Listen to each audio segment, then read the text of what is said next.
बोलो भारत माता की, भारत माता की जय श्री राम, जय श्री राम। छत्रपति शिवाजी महाराज की, संभाजी राजे की, जीजा माता की। आज आप सबके बीच में आने का सौभाग्य मिला है।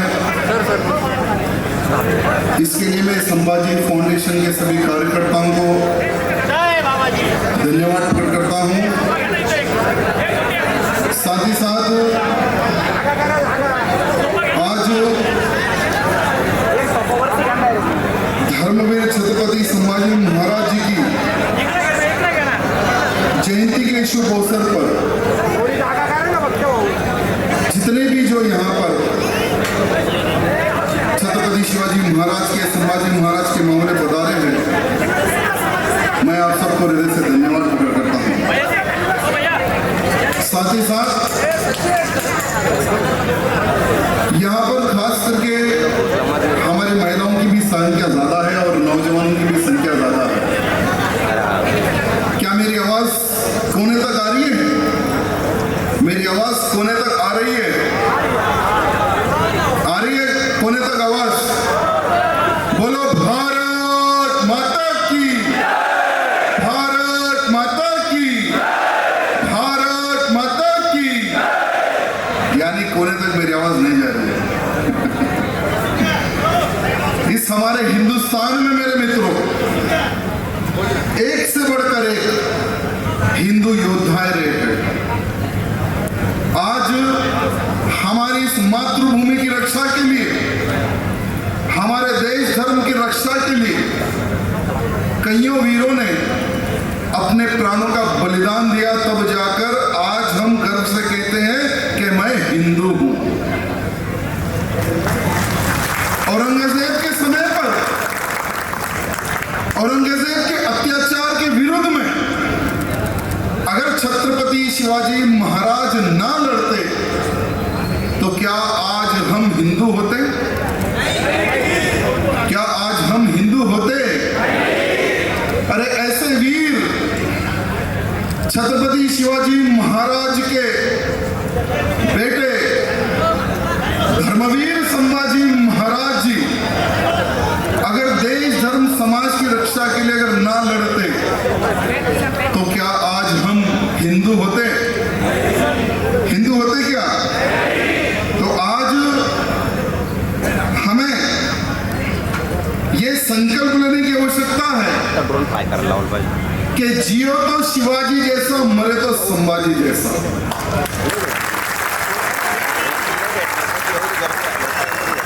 लेकिन हम आज के नौजवान को देखते हैं मेरे मित्रों कि आज का जो हमारा नौजवान है, वो नौजवान एक छोटे से लड़ाई झगड़े से डर जाता है, एक छोटे से केस के लिए डर जाता है, अगर कोई पुलिस पकड़ने आई तो डर जाता है। तो ये आज का नौजवान कैसा नौजवान है? क्या हम छत्रपति शिवाजी महाराज के ही मौले हैं? क्या हम संभाजी महाराज के ही मौले हैं? अगर हम उनके मौले हैं तो उनकी जो सोच थी, जो डर गया वो मर गया। शिवाजी महाराज क्या कहते थे? जो डर गया। तो आज का नौजवान भी अगर डरेगा तो भविष्य में मरेगा। आज का नौजवान भी देश धर्म समाज के लिए अगर खड़ा नहीं होगा तो कल वो मरेगा। आज का नौजवान लव जिहाद के खिलाफ अगर खड़ा नहीं होगा तो कल वो मरेगा। आज का नौजवान धर्मांतरण के खिलाफ अगर खड़ा नहीं होगा तो कल वो मरेगा।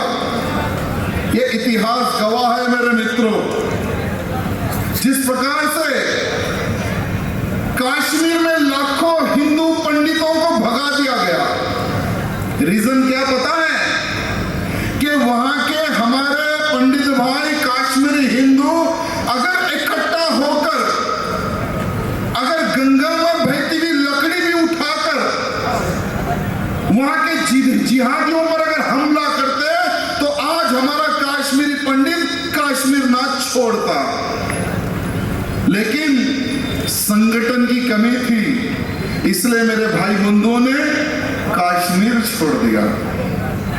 अगर हिंदू हर राज्य में डरेगा तो जिस प्रकार से बंगाल से हिंदू भाग रहा है, जिस प्रकार से कश्मीर से हिंदू भागा है, उसी प्रकार से हर राज्य में, हर जिले में हिंदू भागेगा। मित्रों, आपको पता है कि हिंदू धर्म में जब हमारा जन्म हुआ तो हम कितने पुण्यशाली हैं। अरे अनेकों जन्मों के बाद में एक जन्म मिलता है, वो है हिंदू धर्म में। और जब हम हिंदू धर्म में जब हमारा जन्म हुआ, जब हमारा हिंदू धर्म में जब हमारा जन्म हुआ, तो जन्मने के बाद में हम क्या कर रहे हैं? एक बार सोचना मेरे मित्रों, अगर आज हर वो माताएं बहनें, एक चीज का इतिहास जानना बहुत जरूरी है। यहां जितनी भी मेरी माताएं हैं उनसे निवेदन करता हूं कि जीजा माता का इतिहास जाने कि किस प्रकार से जीजा माता ने मुझे इस औरंगजेब से लड़ना है, औरंगजेब का अत्याचार खत्म करना है, वो सोच लेकर छत्रपति शिवाजी महाराज को बचपन से धर्म नीति, युद्ध नीति, सभी प्रकार के युद्ध शस्त्र जीजा माता ने सिखाए हैं। जीजा माता ने यही नहीं सोचा कि मेरा बेटा बड़ा होकर बड़ा बिजनेसमैन बनेगा, डॉक्टर बनेगा, इंजीनियर बनेगा। जीजा माता ने सोचा कि मेरा बेटा बड़ा होकर धर्म की रक्षा करेगा, नारी की रक्षा करेगा, गाय की रक्षा करेगा।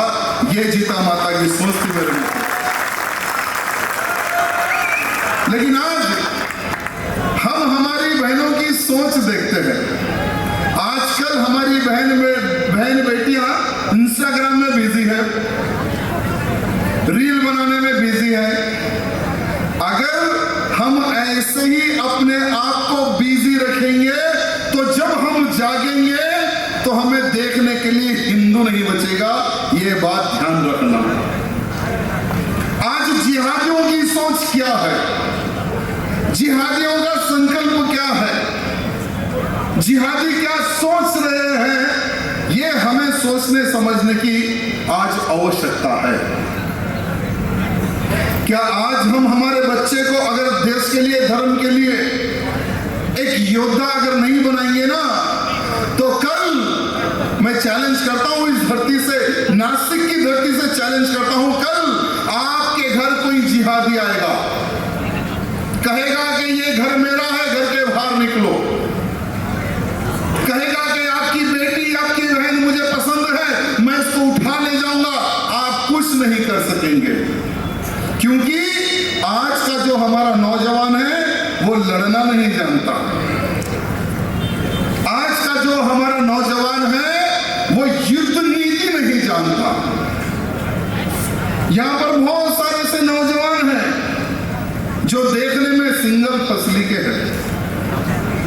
मैं समझता हूं बहुत सारे नौजवान यहां पर जिम नहीं जाते, बहुत सारे नौजवान कराटे, जूडो, बॉक्सिंग नहीं सीखते, बहुत सारे नौजवान लटकी नीति, तलवार की नीति नहीं जानते। मेरे मित्रों, अगर जो नहीं जानता है, आज के बाद में छत्रपति शिवाजी महाराज के इस फाउंडेशन को मैं, इस फाउंडेशन के कार्यकर्ताओं से निवेदन करता हूं, सागर जी सबको बताना कि सब लोगों को शस्त्र विद्या की ट्रेनिंग देना स्टार्ट करें। हमारे महाराष्ट्र का कोई भी नौजवान, मैं कमजोर हूं ऐसा कोई नहीं जानना है, ऐसा महसूस नहीं होना है। हमारा महाराष्ट्र का जो नौजवान, अगर 10 जिहादी भी अगर आ जाए तो उन 10 जिहादियों को मार के भगा सकता हूं। वो शक्ति मेरे पास है, वो नीति मेरे पास है। ये आप सबको बताना है और उस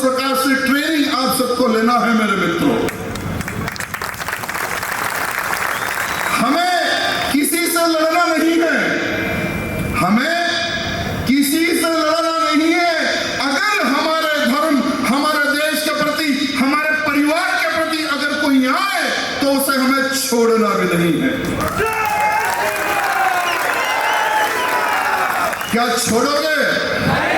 अगर कोई कल जिहादी आएगा घर के बाहर तो क्या छोड़ोगे?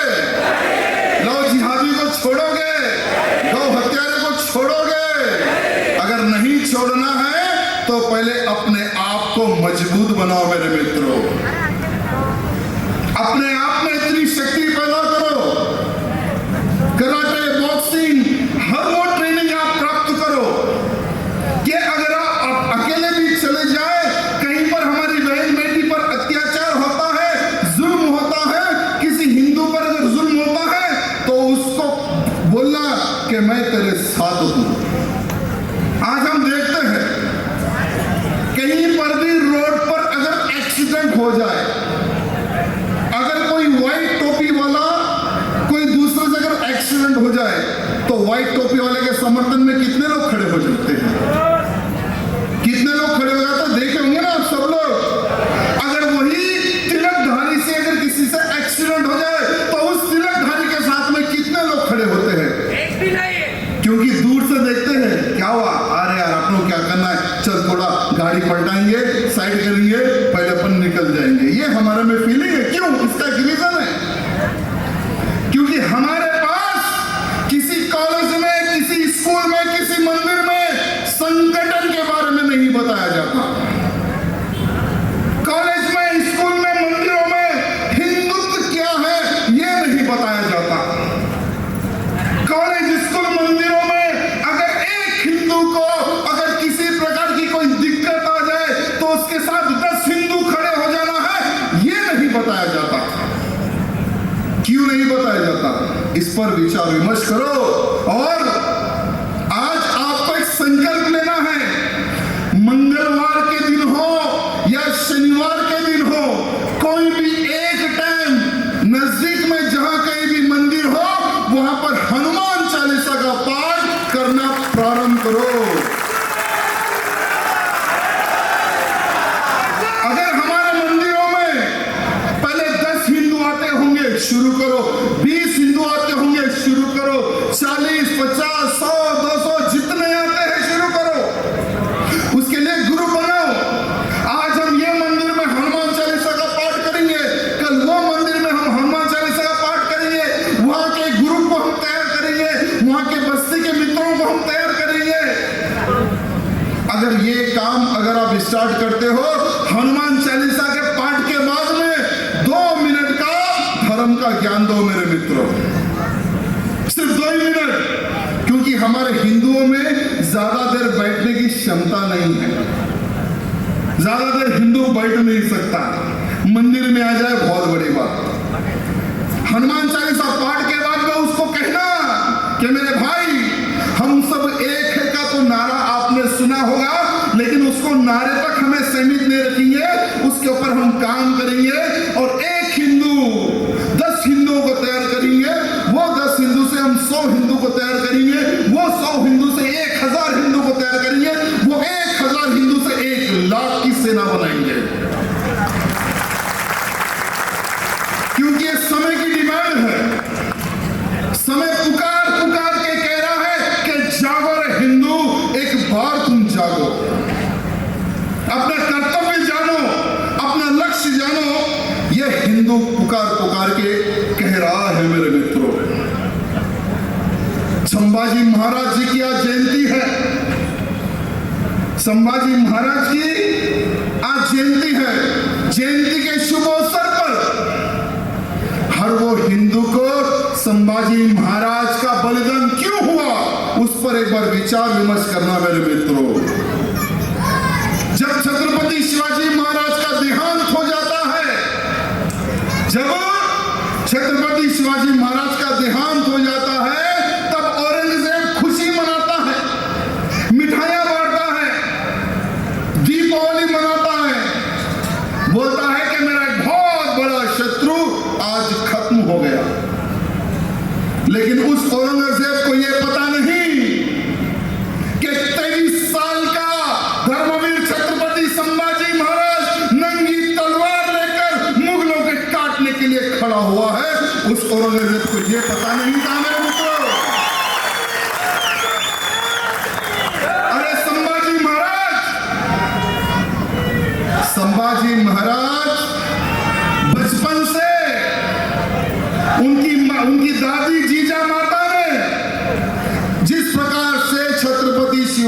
महाराज को तैयार किया है, उसी प्रकार से संभाजी महाराज को तैयार करने वाली हमारी जीजा माता, मेरे मित्रों, हमारी जीजा माता।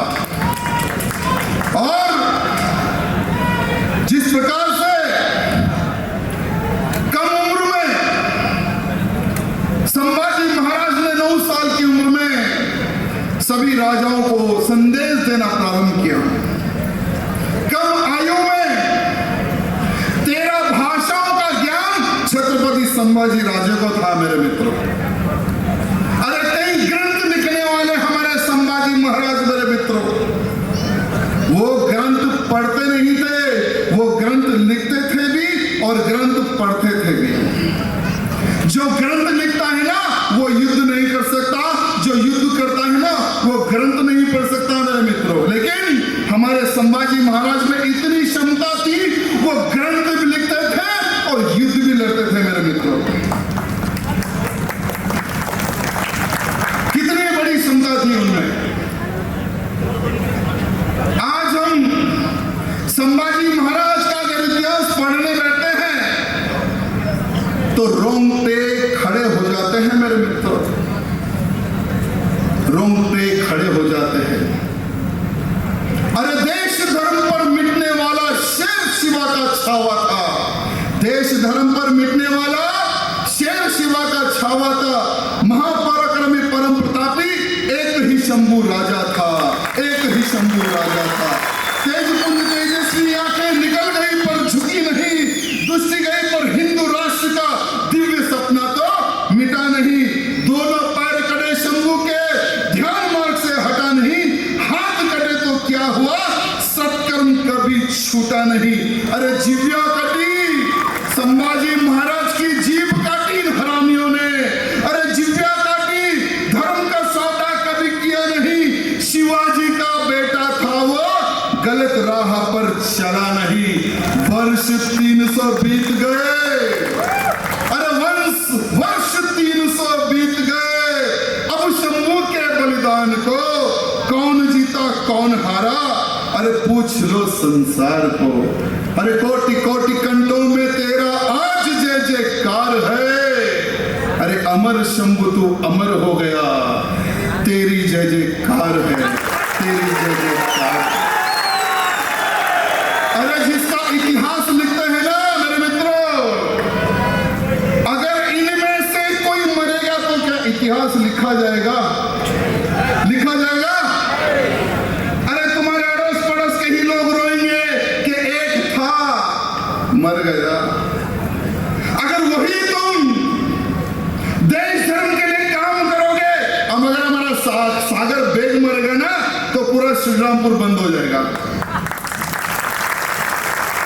सागर बेग मरेगा तो यहां पर भी उसके नाम की एक फोटो लगाई जाएगी, श्रद्धांजलि दी जाएगी। अगर ये राजा सिंह मरेगा तो पूरा तेलंगाना बंद होगा, हमारा सागर बेग भी मेरी फोटो लगाकर श्रद्धांजलि देगा। क्यों? रीजन, क्योंकि हमने बहुत ही थोड़ी सी धर्म की सेवा की है। अरे धर्म की रक्षा कर रहे उतनी हमारी कोई औकात नहीं है, मेरे मित्रों। धर्म बहुत बड़ा है, हमारा धर्म बहुत बड़ा है। धर्म की रक्षा करे किसकी क्या औकात है, मेरे मित्रों। हम छोटे से सेवक है, जितना यथाशक्ति अनुसार धर्म की थोड़ी सी हमने सेवा की है, इसलिए आप सब लोग कल हमें याद करेंगे। हम चाहते हैं कि जिस प्रकार से हम मरने के बाद तुम याद करोगे, वैसे ही तुम्हें भी तुम्हारे लोग याद करें। तुम भी देश धर्म समाज के लिए कुछ कार्य करो, ये हम चाहते हैं, मेरे मित्रों। अरे जीवन में बहुत लोग जीते हैं और बहुत लोग मरते हैं, बहुत जीते हैं और बहुत मरते हैं। लेकिन ये राजा सिंह का एक ही एक संकल्प है, अरे जब तक जियो शिवाजी जैसा, जिस दिन मरो संभाजी जैसा। अरे आज से 4 या 5 दिन पहले सूरत में एक मुल्ला पकड़े जाता है 27 साल का। सूरत में एक मुल्ला पकड़े जाता है 27 साल का। वो पाकिस्तान से लूडो गेम के माध्यम से चैटिंग करता है, वो पाकिस्तान से व्हाट्सएप के माध्यम से चैटिंग करता है। जब गुजरात की एटीएस पुलिस ने यह पता चला कि गुजरात में बैठा हुआ किसी पाकिस्तानियों से फोन पर संपर्क है, तो जब वो 27 सालाना मुर्शद को, मुल्ले को, जो कि छोटे बच्चों को पढ़ाता है, जब उसको पकड़ा गया तो उसके फोन पर यह डिटेल आया कि एक बहुत ही स्पेशली वो गन मंगाने वाला है। उसको 1 करोड़ रुपए की सुपारी पाकिस्तान से दी गई। टारगेट कौन? राजा सिंह। टारगेट कौन? नुपुर शर्मा। टारगेट कौन? सुरेश जी। यानी धर्म के लिए जो कार्य करते हैं ना, उनको ये जिहादी लोग मारने के लिए कितना बड़ा षड्यंत्र रचते हैं, एक बार विचार करना मेरे मित्रों। लेकिन इनको ये पता नहीं है कि हम क्या सपना लेकर आगे बढ़े हुए हैं। हमें ये एमएलए हमें पसंद नहीं है मेरे मित्र। हमें तो एक हिंदू नेता कहलाने में जो मान सम्मान मिलता है, वो किसी में मान सम्मान नहीं मिलता। अरे जितना प्यार धर्म कार्य में है ना, उतना प्यार ना ये खासदार में है ना ये आमदार में है। इसलिए मैं हर वो नेता को यही कहता हूं बार बार कि तुम सच्चे नेता बनो, डुप्लीकेट नेता ना बनो। अरे कट्टर हिंदू बनो, डुप्लीकेट हिंदू ना बनो। अरे जो कोई भी नेता हो, आज देखिए उत्तर प्रदेश के हमारे बाबा जी हैं योगी आदित्यनाथ जी, वो कहते हैं कि मैं पदवी के लिए यहां पर नहीं आया हूं, मैं तो जिहादियों को साफ करने ये पदवी पर आया हूं। एक समय था उत्तर प्रदेश में, एक समय था उत्तर प्रदेश में जिहादियों का बोलबाला था। जिहादियों का लोग जिहाद खुलेआम, गौ हत्या खुलेआम, लूट खुलेआम। लेकिन जब से बाबा जी ने कुर्सी संभाली है, सारे के सारे जिहादी 72 हुरों के पास चले गए मेरे मित्र। अरे कईयों जिहादी आज जेल में जाकर बैठे हैं, कोई भी जिहादी बाहर निकलने को तैयार नहीं है। वो जिहादी कहता है कि बाहर निकलूंगा तो बाबा ठोकेगा। अरे जो जेल में है, बाबा के डर से हाथ में लाके भी ऊपर चले गए। इसीलिए नेता बनो तो प्रेरणा हमारे योगी जी से लो, तो तुम कट्टर नेता बनोगे। मित्रों, आज एक बात ध्यान रखना, आज हमारे इस महाराष्ट्र में लव जिहाद के कितने केसेस सामने आ रहे हैं। अरे कुछ महीने पहले महाराष्ट्र के एक मंत्री ने विधानसभा में खड़े होकर यह कहा कि 1 लाख से ऊपर केसेस महाराष्ट्र में पुलिस स्टेशनों में केसेस दर्ज हुए हैं, लव जिहाद के केसेस। महाराष्ट्र की धरती पर 1 लाख केसेस जो रजिस्टर हुए, जो एफआईआर हुए, जिसके ऊपर गुना दाखिल हुआ, वो 1 लाख है। लेकिन बहुत सारे परिवार ऐसे भी होते हैं मेरे भाइयों, जो इज्जत को सोचकर एफआईआर भी नहीं करते। सोचो ऐसे कितने केस होंगे। अरे बेटी ने हमारी इज्जत गंवा दी, जिए मरे छोड़ दो, हम लोग साइलेंट हो जाओ, ऐसे कितने नहीं परिवार होंगे। आपको पता है ये लव जिहादियों का क्या षड्यंत्र है, और ये लव जिहाद कहां पर निर्माण हुआ, कहां पर बना ये लव जिहाद? सिमी नामक एक आतंकवादी संगठन जो कि केरला में मेरे मित्रों, केरला में सिमी नामक एक आतंकवादी संगठन ने एक बहुत बड़ा प्लान बनाया कि हिंदुओं की जनसंख्या कैसे कम करे, कैसे हिंदुओं की जनसंख्या कम करे और हमारी जनसंख्या कैसे बढ़ाए। लव जिहाद के नाम पर उन्होंने अच्छे बच्चों को ट्रेन किया और उन बच्चों को पैसा देना, गाड़ी देना,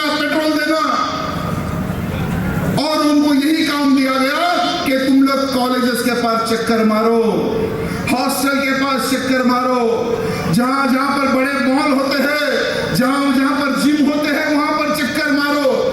अगर हिंदू लड़की दिखे तो उसको अपने प्यार के जाल में फंसाओ, फिर उससे शादी करो। एक शादी नहीं करते ये लोग मेरे मित्रों, कईयों शादियां करते हैं। कईयों यहां पर कितने ऐसे हमारे भाई बंधु हैं जिन्होंने अपने परिवार को केरला मूवी बताई, मेरे को बताओ कितने हैं? अपने परिवार के लोगों को बताई हमने केरला मूवी, ऐसे कितने लोग हैं मुझे बताओ। और मेरी बहनें, मैं आपसे पूछना चाहता हूं, कितने हमारी बहनों ने केरला मूवी अपने बच्चों को, अपनी बेटियों को बताई? आप लोगों ने बताओ। अगर आप लोगों ने नहीं बताया तो आज नहीं तो कल या नेटफ्लिक्स या अमेज़न में वो मूवी है, या नहीं तो यूट्यूब पर भी वो मूवी आपको मिल जाएगी। एक बार सोचकर एक बार देखना, और उसमें किस तरह से एक हिंदू बहन को और एक क्रिश्चियन लड़की को किस तरह से फंसाया गया। अरे मूवी है, सेंसर बोर्ड का एक प्रॉब्लम होता है, इसलिए बहुत थोड़ा सा बताया गया। लेकिन अगर हम सचमुच में अगर उसके ऊपर रिसर्च करें तो पूरे, यानी महाराष्ट्र में जब 1 लाख हिंदू बहन लव जिहाद की शिकार हुई, तो सोचो पूरे भारत में कितनी हमारी हिंदू बहन बेटियां शिकार हुई होंगी, बताओ आप लोग कितनी? लाखों की संख्या में जाएगा मेरे मित्रों, लाखों की संख्या में। अरे कुछ दिन पहले मुंबई में हमारी पूनम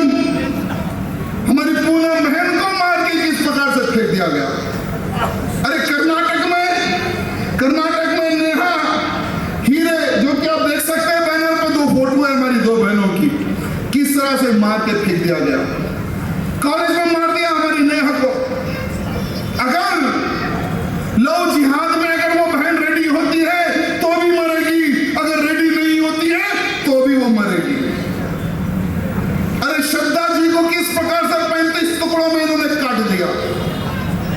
सिर्फ एक मुंबई नहीं, हर राज्य में इन लव जिहादियों का तांडव मच रहा है मेरे भाइयों, हर राज्य में। इसलिए हम सकल हिंदू समाज के तत्वाधान में महाराष्ट्र, कर्नाटक, राजस्थान, तेलंगाना, आंध्र, कईयों राज्यों में हम लोग बड़ी बड़ी सभाएं और रैली निकालकर सरकार से यह निवेदन किया है, सरकार से यह निवेदन किया गया है कि लव जिहाद, धर्मांतरण, गौ हत्या, लैंड जिहाद जितने भी है जो हो रहे हिंदुओं पर अत्याचार, सब पर एक कठोर कानून बने बोलकर कईयों राज्यों में, कईयों जिलों में कार्यक्रम हुए मेरे मित्रों।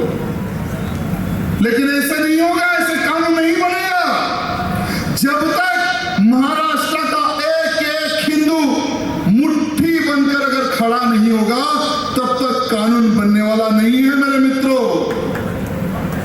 इसलिए आप ये मत सोचो कि मैं राव हूं, मैं मराठा हूं, मैं सिंह हूं, मैं राजपूत हूं। पहले से अपने माइंड से ये सब निकाल दो। जब तक आपके मन में ये अगर फीलिंग रहेगी, ना आप सुरक्षित रहोगे, ना धर्म सुरक्षित रहेगा। ये बात मेरी लिख के रख लेना मेरे मित्रों। हमारे मन में बस एक ही एक आना है, अरे तू हिंदू तो मैं हिंदू, हम सब भाई भाई, ये फीलिंग हम सब में आना है मेरे मित्रों। अरे जातिवाद में बांटने वाले तो नेता होते हैं, हमें उनका शिकार नहीं बनना है मेरे मित्रों। कोई भी कहेगा कि तुम किस जाति का हो, तो उसको बोलना कि मैं हिंदू जाति का हूं। इसका प्रचार होना बहुत जरूरी है मेरे मित्रों। आज हम लोग संगठन करने के लिए, मुझे क्या काम है बताइए। नासिक में मैं विधायक हूं, भगवान के आशीर्वाद से अच्छा हूं, मैं मेरे तेलंगाना में अच्छा काम कर सकता हूं, लेकिन आपके बुलाने से मैं आपके बीच में आया हूं। आपके बुलाने से हमारा एक संकल्प है कि आने वाला जो तूफान है ना, वो हमें दिखता है, हमारी नजरों से दिखता है।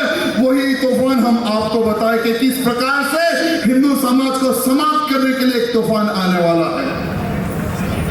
आज 1500 से अधिक आतंकवादी संगठन हैं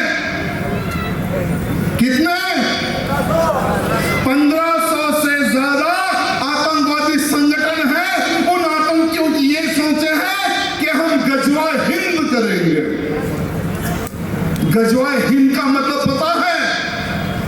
गजवा हिंद का मतलब होता है कि हम भारत में युद्ध करेंगे। अरे कुछ दिन पहले उत्तर प्रदेश में एक मदरसा का एक मौलवी कहता है कि गजवा हिंद होना चाहिए और हम उसका समर्थन करते हैं। मित्रों, कईयों ऐसी किताबें हैं जो मदरसा में पढ़ी जाती हैं और वही किताब पढ़ने वाला आज आतंकी होता है और वही गजवा हिंद का सपना लेकर आगे बढ़ता है। मेरे मित्रों, आज हर जगहों पर संगठन हो रहे हैं, हर जगह पर देखिए, कहीं पर भी देखिए, लेकिन भगवान का आशीर्वाद है मेरे मित्रों कि आज हमारा भारत देश का हिंदू अगर सुरक्षित है तो देश में प्रधानमंत्री भगवाधारी है। इसलिए आज हम सुरक्षित है, नहीं तो हम लोग हिंदू बोलने के लिए भी 2014 से पहले डरते थे मेरे मित्रों। एक भय होता था, लेकिन आज गर्व होता है। अरे इन पता नहीं इन हरामियों को कि ये लोग गजवा हिंद का सपना देख रहे हैं। अरे 2029 तक यही भारत में हम भगवा हिंद करने वाले हैं। भगवा हिंद, अरे हम भारत को अखंड हिंदू राष्ट्र बनाने वाले हैं। इन जिहादियों को पता नहीं मेरे मित्रों। इसलिए कह रहा हूं, यहां पर जितने भी नौजवान हैं, भाषण सुनकर जाना नहीं है। फिर मैं जब नासिक आऊंगा तो एक एक नौजवान कितनी ट्रेनिंग लिया है ये मैं देखूंगा। और नेक्स्ट टाइम सभा एक बड़े ग्राउंड में लगाना, वहां पर हम 4 से 5 घंटे बैठेंगे। पहले किस किस नौजवान ने कितनी लो जिहाद से हमारी बहन बेटी को बचाया है, किस किस नौजवान ने कितने हनुमान चालीसा का पाठ मंदिरों में करके कितने मंदिरों में गुरु बनाया है, किस किस नौजवान ने कराटे, बॉक्सिंग, लठ तलवार किस किस ने सीखी है, मैं ये सब देखूंगा मेरे मित्रों। और जो अच्छा काम करेगा उसको मैं मेरे हाथों से सम्मान करूंगा। और सिर्फ हमारे नौजवान ही नहीं, हमारी महिलाएं भी खास करके जो कॉलेज जाती है, जो बाहर काम के लिए जाती है, वो भी महिलाएं आत्मरक्षा के लिए एक ट्रेनिंग क्लासेस ज्वाइन करो, ये मैं आपसे निवेदन करना चाहता हूं। अरे ये लव जिहादी कहां पर नहीं है बताइए। आज गूगल के माध्यम से, सोशल मीडिया के माध्यम से देखिए, एक बहन जिम जा रही थी, लव जिहाद का शिकार। एक बहन कॉलेज जा रही थी, लव जिहाद की शिकार। एक बहन कॉलेज पढ़ते पढ़ते हॉस्टल में थी, लव जिहाद की शिकार। इनसे कोई नहीं बच रहा है मेरे मित्रों। अरे कुछ ही दिन पहले ग्लोबल का एक सर्वे आया है, 1950 से लेकर 2015 तक कितनी जनसंख्या किसकी बढ़ी, एक सर्वे किया गया। आपको बताते हुए मुझे डर होता है कि आज का हिंदू सो रहा है और ये लोग भारत को इस्लामिक देश बनाने में कामयाब होते नजर आ रहे हैं। 8% हिंदुओं की संख्या कम हो गई है। कितना? 8% हिंदुओं की संख्या भारत में कम हो गई है। वही मुसलमानों की संख्या 43% उनकी संख्या बढ़ गई है मेरे भाइयों, 43%। सोचो किधर है हम लोग। अरे हमारी स्कीम क्या है? हमारे तो पहले था, अब हम एक बच्चा पैदा करेंगे, उसको बड़ा इंजीनियर बनाएंगे, वो करोड़ों रुपए कमाएगा, हमें बड़ा बंगला बना के देगा और हम उस बंगले में रहेंगे। लेकिन वो बंगले में आप ज्यादा दिन रह नहीं सकोगे, क्योंकि वही बंगले में आपकी मेहनत के पैसे से जो बंगला बनाओगे, वही बंगले में ये जिहादी आकर कब्जा करेंगे।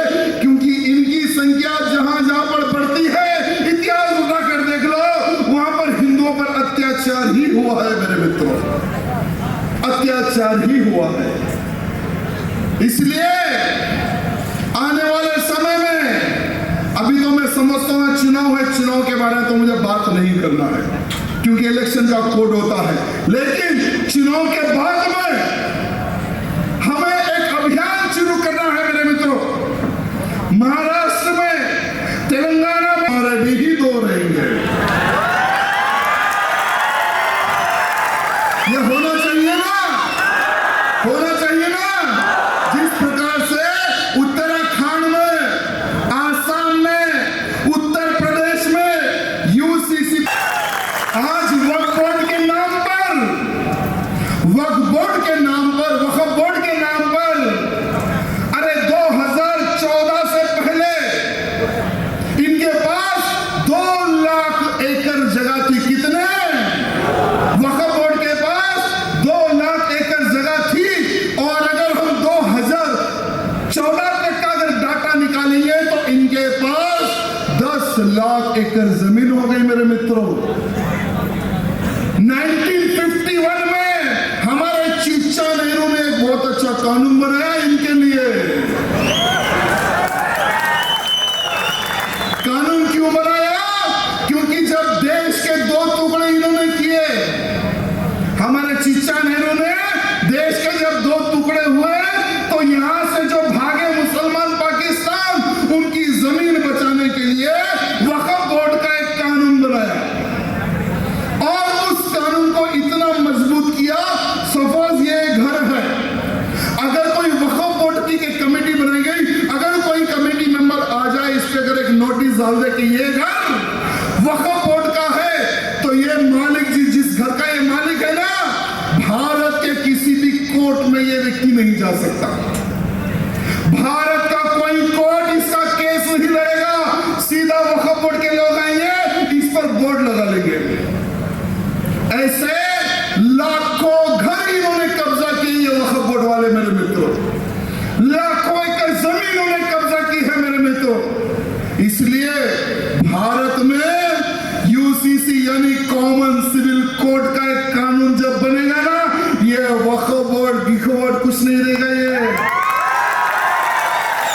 अरे जहां जहां पर इन लोगों ने कब्जा करके रखी है 10 लाख एकड़ जमीनों में, आने वाले समय में चुनाव के बाद में हम प्रधानमंत्री से निवेदन करेंगे कि यहां पर हिंदू मंदिर बने, हिंदुओं के लिए हॉस्पिटल बने, हिंदुओं के लिए वैनशाला बने, हिंदुओं के लिए स्टेडियम बने। ये हम डिमांड करेंगे, क्योंकि आने वाले समय में भारत देश एक हिंदू देश कहलाएगा मेरे मित्रों, एक हिंदू देश कहलाएगा। क्या हम वो सपना देख सकते हैं? अरे हमारा यही हिंदू भाई कल तक ये सोचता था कि हमारे जीते जी क्या हम राम मंदिर बनते हुए देख सकेंगे, लेकिन आज आसमान को छूने वाला राम मंदिर बन रहा है मेरे मित्रों। और रामलला के दर्शन करने के लिए लाखों हिंदू जा रहा है, लाखों हिंदू। अरे कल तक जो हिंदू सोचता था कि धारा 370 नहीं हटेगा, लेकिन आज का हिंदू ये गर्व से कह रहा है, काश्मीर हिंदुस्तान का था, नहीं किसी के बाप का था, आज काश्मीर हमारा है। अरे आज हम हिंदुओं की लालचखोरी और बढ़ गई। क्या बढ़ गई? मराठी में क्या बोलते हैं? लालच बढ़ गई है हम हिंदुओं की। अब हम कह रहे हैं कि ठीक है भाई, राम मंदिर मिल गया, धारा 370 हट गई, बोलो मथुरा का मैटर कब क्लोज करोगे? बोलो मथुरा का मैटर कब क्लोज करोगे? और काशी में लगे हुए कलंक को कब मिटाओगे? ये हिंदू आज सोच रहा है मेरे मित्रों। अरे महाभारत का एक वाक्य मैं आपको याद दिलाना चाहूंगा। जब महाभारत का युद्ध हो रहा था, यानी होने वाला था, तो भगवान कृष्ण जी ने दुर्योधन से, पांडवों से कॉम्प्रोमाइज कराने का प्रयत्न किया।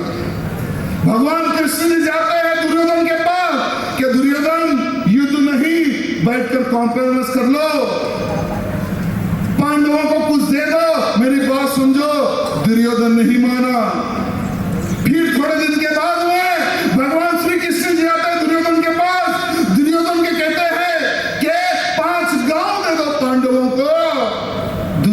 तभी भी नहीं माना।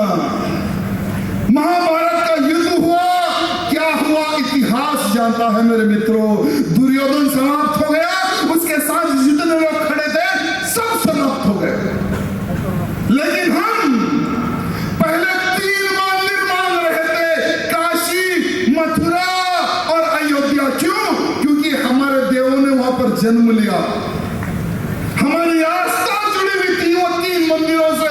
लेकिन अब हम 3 मंदिर नहीं, जितने भारत में हमारे मंदिर टूटे हैं सभी मंदिरों को हमें कब्जा करना है मेरे मित्रों। अरे हमारे तेलंगाना हैदराबाद का जो हमारा बड़ा साला है, वो ओवैसी क्या कहता है पार्लियामेंट में खड़े होकर कहता है कि बाबरी मस्जिद थी, है और रहेगी, और हम बाबरी मस्जिद की शहादत को हमारी आने वाली पीढ़ी को हम भूलने नहीं देंगे। तो बेटा सुन, अरे हम भी हमारी ये पीढ़ी को, आने वाली पीढ़ी को कार सेवा सिखाते रहेंगे। जहां जहां पर तुमने हमारी मंदिरें तोड़कर कब्जा किया है, सभी के ऊपर कार सेवा करेंगे। हमारी युवा पीढ़ी को हम कार सेवा बताएंगे कि कैसी कार सेवा की जाती है। अरे आपके क्षेत्र में भी एक कार सेवा की आवश्यकता है, जहां पर हमारे पांडवों का इतिहास जुड़ा हुआ है, वहां पर इल्लीगल रूप से कब्जा हो रहा है। मैं सरकार से निवेदन करना चाहता हूं कि तुरंत वो बनी हुई मजार को हटा दे, नहीं तो ये नौजवान कार सेवा करना भी जानते हैं। अरे जहां जहां पर नासिक में जो इल्लीगल बाजार लगता था उसको बंद किया गया, फिर दूसरे रोड पर ये लोग बाजार लगा रहे हैं जहां पर अफीम, चरस, गांजा, पता नहीं क्या क्या बेचते हैं, उसको बंद करो, नहीं तो हमारे नौजवानों को पता है कि कैसे बंद करवाना है। मेरे मित्रों, बस एक बात ध्यान रखना, सभाओं में तो लाखों की कार्यकर्ता, हजारों की संख्या में लोग आते हैं, लेकिन हमें क्या सीख लेकर यहां से जाना है, एक बार उस पर विचार करना मेरे मित्रों। साथ ही साथ मैं आप सबको ये आज संकल्प दिलाकर जाऊंगा। आज मैं आप सबको एक संकल्प दिलाना चाहूंगा कि हमें जीते जी हमारे भगवे को हम झुकने नहीं देंगे मेरे मित्रों। ये संकल्प दिलाकर जाऊंगा। अरे आपकी महाराष्ट्र की भूमि पर, आपके ही महाराष्ट्र की भूमि से जब अयोध्या में बाबर का ढांचा गिरा, तो ढांचा किसने गिराया? कोई जिम्मेवारी नहीं ले रहा था मेरे मित्रों, कोई जिम्मेवारी नहीं ले रहा था। लेकिन महाराष्ट्र का हिंदू हृदय सम्राट स्वर्गीय बाला साहब ठाकरे जी ने कहा था, ये बाबर का ढांचा गिराने में मेरे शिवसैनिक इन्वॉल्व थे, चलकर केस बुक करना है, किस पे करता कर, वो थे हमारे बाला साहब ठाकरे। अरे वो भी तो महाराष्ट्र की धरती से थे ना, तुम भी महाराष्ट्र की धरती से हो ना। अरे यही बाला साहब ठाकरे को एक मीडिया मित्र ने पूछा कि बाला साहब, अगर देश का प्रधानमंत्री अगर आपको हम बना दे तो आप पहला काम क्या करोगे? तो बाला साहब ने कहा कि साले जितने आतंकवादी लांडे हैं पहले मैं उनका सफाया करूंगा। नो रश, नो फायर, सीधा ठोक दूंगा। अरे जब अमरनाथ की यात्रा रोकी गई थी तो यहां से एक भी हज यात्रा के लिए प्लेन नहीं उड़ेगा बोलने वाले हमारे बाला साहब ठाकरे मेरे मित्र।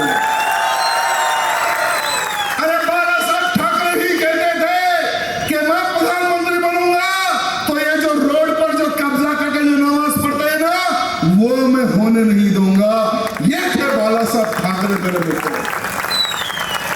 इसलिए कहता हूं कि अगर आपको किसी को प्रेरणादायक अगर बनाना है तो हमारे ठाकरे जी को बनाओ मेरे मित्रों, हमारे ठाकरे जी को बनाओ, क्योंकि उन्होंने जीते जी तक मरते समय तक भी भगवे को नहीं छोड़ा।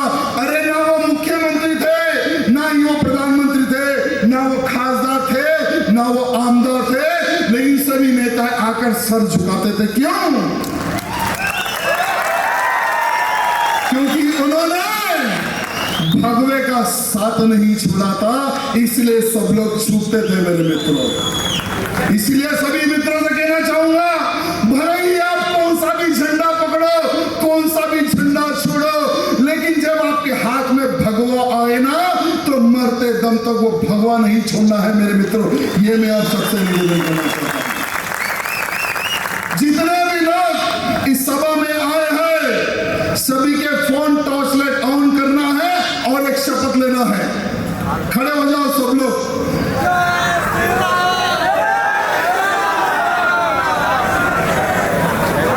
सीधा हाथ आगे।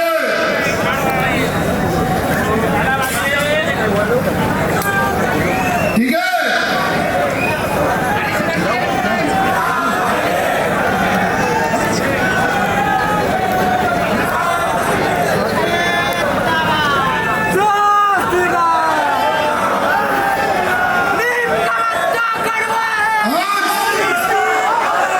सबको शपथ लेना है। आप जिस भगवान को मानते हो आंख बंद करके उनको याद करना, उनके चरणों पे हाथ रख के कसम खाना, मैं